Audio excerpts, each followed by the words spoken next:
En ce temps-là, le Bouddha demeurait à Jetavana. Une grande sécheresse régnait. Les récoltes étaient desséchées et il n'y avait plus dans les lacs et les bassins que de la boue dans laquelle les poissons et les tortues s'enfonçaient.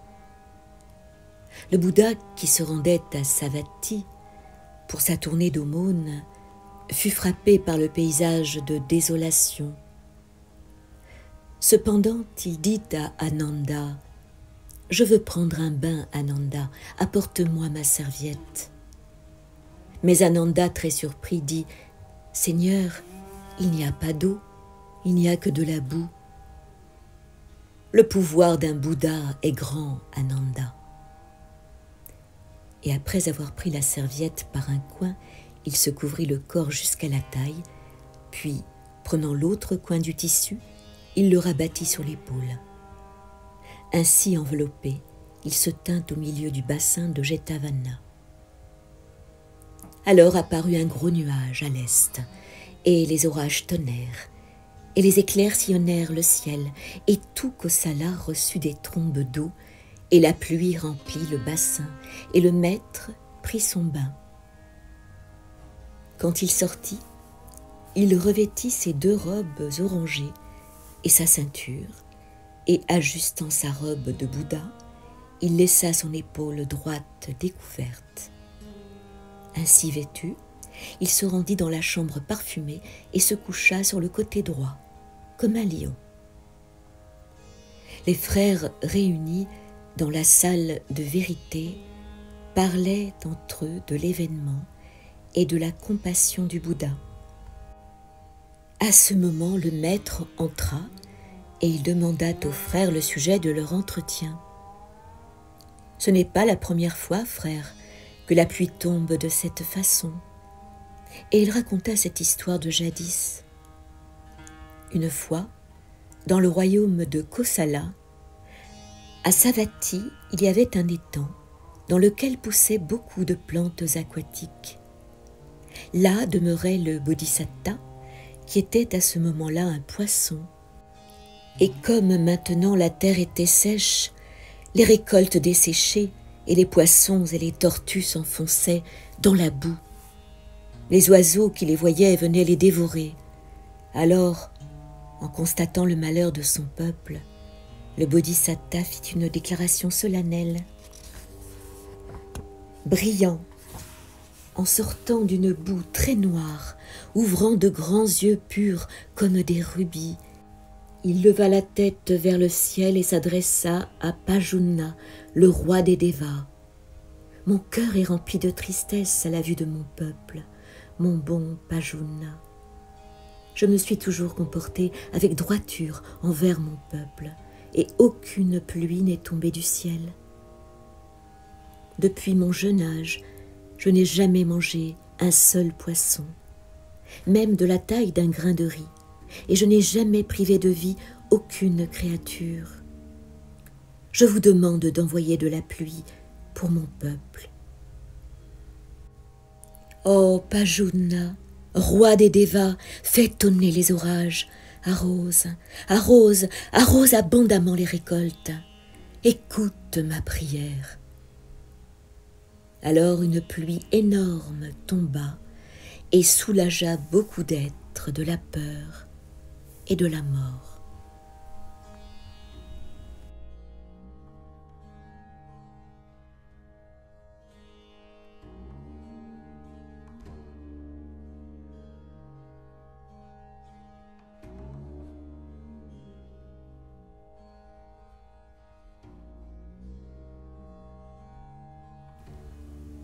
Cette histoire fut dite par le maître quand il demeurait à Jetavana au sujet d'un jeune garçon. Ce garçon était le fils d'un riche trésorier et à l'âge de 7 ans, il demanda à son père quel était le sentier du bonheur spirituel. Le père, ne pouvant répondre, décida d'emmener l'enfant au Bouddha plein de savoir à Jetavana. Il emporta quantité de fleurs, d'onguents et de parfums.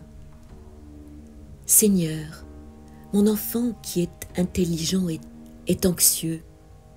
Il voudrait connaître le chemin qui conduit au bonheur spirituel. Frère laïque, cet enfant m'a déjà posé la question au temps jadis, mais par suite d'une nouvelle naissance, il l'a oubliée. Et il raconta son histoire. En ce temps-là, le Bodhisatta était un riche trésorier. Et il avait un fils qui désirait connaître le chemin spirituel du bonheur. Il alla le demander à son père qui lui dit « Cherche le bien suprême, sois vertueux, écoute les anciens, apprends les Écritures et romps les liens avec l'attachement. Parce que ces 6 voies conduisent au bonheur. » C'est ainsi que le Bodhisatta répondit à son fils, et le garçon suivit ses conseils et passa une vie de charité et de bonnes actions. Il passa dans la vie après selon ses mérites.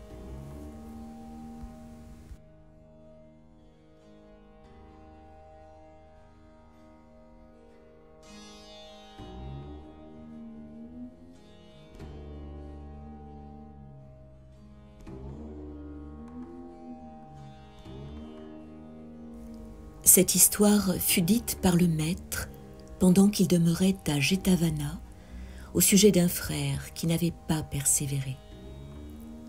Il raconta l'histoire d'un roi qui reconquit son royaume grâce à sa persévérance et sa bonté.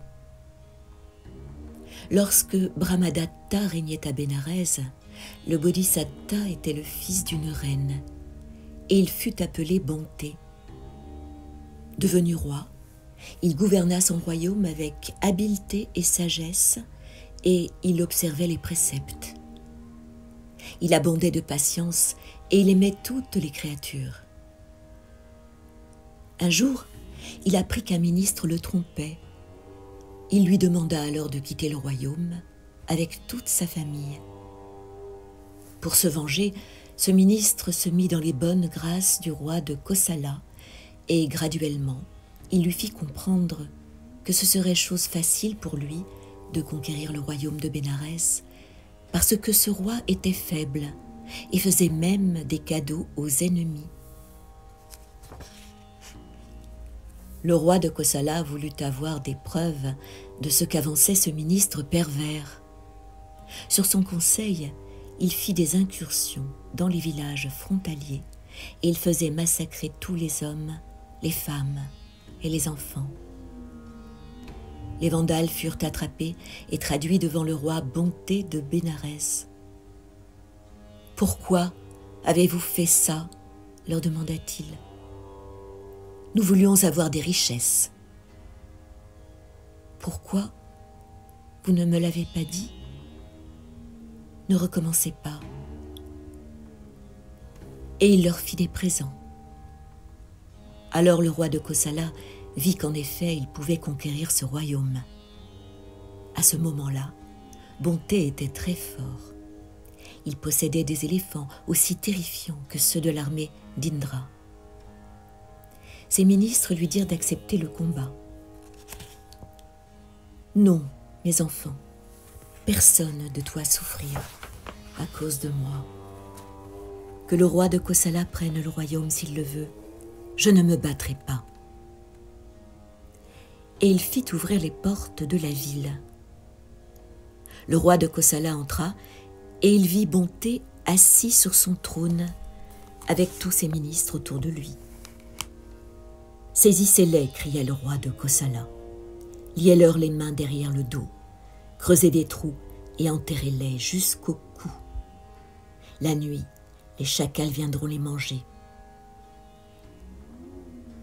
Le roi Bonté n'émit aucune pensée de haine contre les usurpateurs et il encourageait ses ministres en leur disant de n'entretenir dans leur cœur que des pensées d'amour et de charité.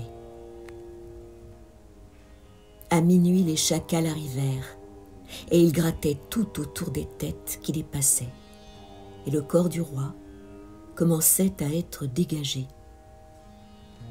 Alors, il poussa un cri énorme, et les ministres aussi, si bien que les chacals eurent peur et s'en allèrent.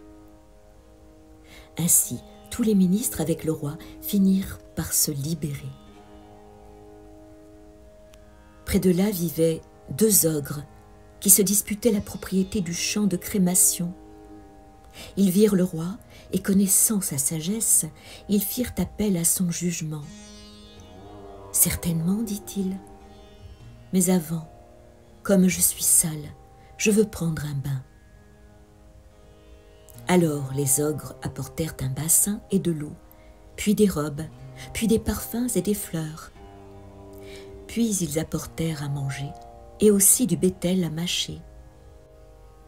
Bonté, le roi, demanda que par leur pouvoir magique, il lui rapporte son sabre qui était demeuré sous son oreiller, et tout de suite ils l'apportèrent.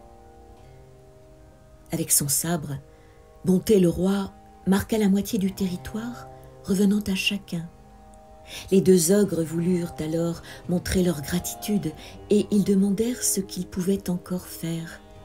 « Portez-moi dans la chambre de l'usurpateur et portez mes ministres, chacun dans sa maison respective. » Ils le firent. À ce moment-là, l'usurpateur dormait en toute tranquillité. Alors Bonté, avec son sabre, lui tapa sur le ventre. Effrayé, il s'éveilla et vit Bonté. « Comment se fait-il que vous soyez là? Toutes les portes sont fermées. » Bonté raconta tout en détail et comment il avait pu s'échapper. Alors le roi de Kosala fut ému, et il savait que les ogres étaient forts. Il demanda pardon à Bonté, lui redonna son royaume, et il retourna chez lui. Assis sur son trône d'or, splendide, il dit « Si je n'avais pas persévéré, je ne pourrais jouir de toute cette magnificence et mes ministres ne seraient plus en vie. C'est grâce à ma persévérance que j'ai recouvré mon royaume. Il faut toujours faire des efforts et persévérer. La récompense arrive quand le fruit a mûri. »